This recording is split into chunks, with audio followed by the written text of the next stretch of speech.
గత ఒక సంవత్సరంగా తను జొమాటోలో ఇన్వెస్ట్ చేస్తూ వచ్చాడు. అండ్ చాలా మంచి ప్రాఫిట్స్ అయితే చూసాడు.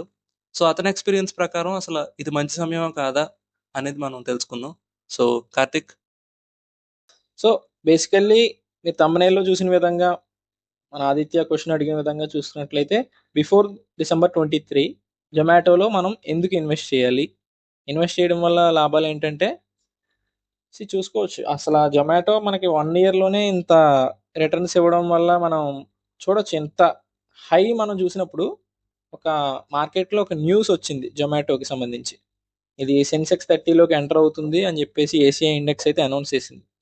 సో, దీనివల్ల ఈ న్యూస్ ఇంపాక్ట్ ఎంతుంటది అనేది మనం డిసెంబర్ 23 తర్వాత నుంచి చూడొచ్చు. సో, దాదాపుగా ఇన్వెస్టర్లందరూ కూడా సిద్ధమయ్యే ఉంటారు. అవలేని కొత్త, కొత్త నాలాంటి చిన్న, చిన్న ఇన్వెస్టర్లందరికీ కూడా చెప్తున్నాను. జొమాటోలో 23 డిసెంబర్ లోపు ఇన్వెస్ట్ చేయండి. ప్రెజెంట్ 280 రేంజ్‌లో ఉంది. సో, 270కొస్తది. ఒక 10 రోజులు వెయిట్ వెయిట్ చేస్తే సరిపోతుంది. 10 రోజులు మనం చూసి ఒక 270 రేంజ్ బౌండ్‌లో బై చేయండి జొమాటో. The best. సో, ఇదంతా కేవలం సెన్సెక్స్ 30 ఇండెక్స్‌లోకి ఎంటర్ అవ్వడం వల్ల వచ్చే బెనిఫిట్ అని మీరనుకుంటున్నారా? లేదంటే దీంట్లోకి ఎఫ్ఐఐస్ అలాగే ఇతర ఫ్యాక్టర్స్ ఏమైనా ఉన్నాయని మీరనుకుంటున్నారా? ఎవ్రీథింగ్ అండి. ఇప్పుడు జొమాటో సెన్సెక్స్ 30లోకి జేఎస్‌డబ్ల్యూ స్టీల్‌ని రీప్లేస్ చేసి ఎళ్తుంది. సో, ఈ న్యూస్ అందరికీ తెలిసిందే. కానీ నార్మల్‌గానే జొమాటో చాలా హై రేంజ్‌లో ఉంటుంది. సో, ఈ న్యూస్ ఇంపాక్ట్ బట్టి ఇంకా హై రేంజ్ ఎళ్ళొచ్చనేసి ఎక్స్‌పెక్టేషన్‌ని మనం ట్రూత్‌గా మార్చుకొని బిలీవ్ జేయొచ్చు. ఓకే. మంచి మంచి ఇన్‌సైట్స్ అయితే ఇస్తున్నారు మీరు మాకు. And at the same time మీరు అబ్జర్వ్ చేసుకున్నట్టయితే జొమాటో షేర్ అనేది లాస్ట్ 1 ఇయర్‌గా హెవీగా పెర్ఫార్మ్ చేసింది. యాస్ ఎన్ ఇన్వెస్టర్ మీకు కూడా తెలిసే ఉండాలి. And at the same time ఇప్పుడు మనకు స్విగ్గీ కూడా మార్కెట్‌లోకొచ్చింది.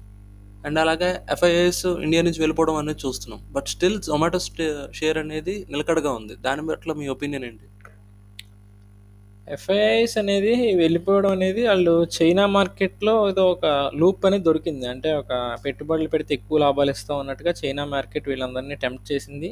అండ్ వీళ్ళందరూ కూడా మళ్ళీ రెడీగా కాసుకొని కూర్చున్నారు. ఎప్పుడైతే ఇండియన్ మార్కెట్లు కొత్త ఐపీఓలు వస్తాయా, లేకపోతే సంథింగ్ సెన్సెక్స్ 30లో ఏవి ఎంటర్ అవుతున్నాయి, ఇవన్నీ కూడా వాళ్ళన్నీ స్కానర్ ముందు స్కాన్ చేసి కూర్చుంటారు. సో, డెఫినెట్‌గా వీళ్ళు కూడా వచ్చి జొమాటోలో పెట్టే అవకాశాలు చాలా చాలా ఉన్నాయి. సో, అల్టిమేట్‌లీ జొమాటోకి అయితే బెనిఫిట్ అయ్యే అవకాశాలు ఎక్కువ ఉన్నాయని మీరు అంటున్నారు. Yeah! Definitely. At the same time next 1 ఇయర్‌లో చూసుకుంటే జొమాటో ఏ ప్రైస్ రేంజ్‌లో ఉంటుందని మీ ఒపీనియన్? డెఫినెట్‌గా 300 అయితే 2025 స్టార్టింగ్‌లోనే టచ్ అవుతది. 400 అయితే ఎండింగ్ నేను మాక్సిమం ఎక్స్‌పెక్ట్ చేసేది ఖచ్చితంగా రూ. 400 అయితే 2025లో. ఈ జొమాటో స్టాక్ యొక్క టార్గెట్ కూడా. దీన్ని కూడా క్రాస్ చేసే అవకాశం ఉంది. ఎందుకంటే సెన్సెక్స్ 30లో ఉంది కాబట్టి. సో, మాక్సిమం 400 అయితే ఈజీగా టచ్ చేయొచ్చు.